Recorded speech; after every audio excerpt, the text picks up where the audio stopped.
கர்த்தருடைய வார்த்தை வல்லமை உள்ளது.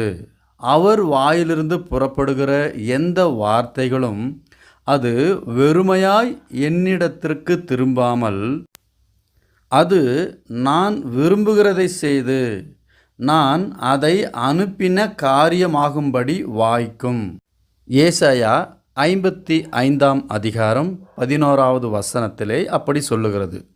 கர்த்தருடைய வார்த்தை எதற்கு அனுப்பப்படுகிறது என்று நாம் பார்க்கும் பொழுது 7ஆம் வசனம், துர்மார்கன் தன் வழியையும் அக்கிரமக்காரன் தன் நினைவுகளையும் விட்டு கர்த்தரிடத்தில் திரும்பக் கடவன். அவர் அவன் மேல் மனதுருகுவார். நம்முடைய தேவனிடத்திற்கே திரும்பக் கடவன். அவர் மன்னிக்கிறதற்கு தயையை பெருத்திருக்கிறார். அப்படியென்றால் கர்த்தருடைய வார்த்தை என்ன இங்கே சொல்லுகிறது? கர்த்தருடைய வார்த்தைக்கு வல்லமை உண்டு என்றும் நம்மை நல்வழி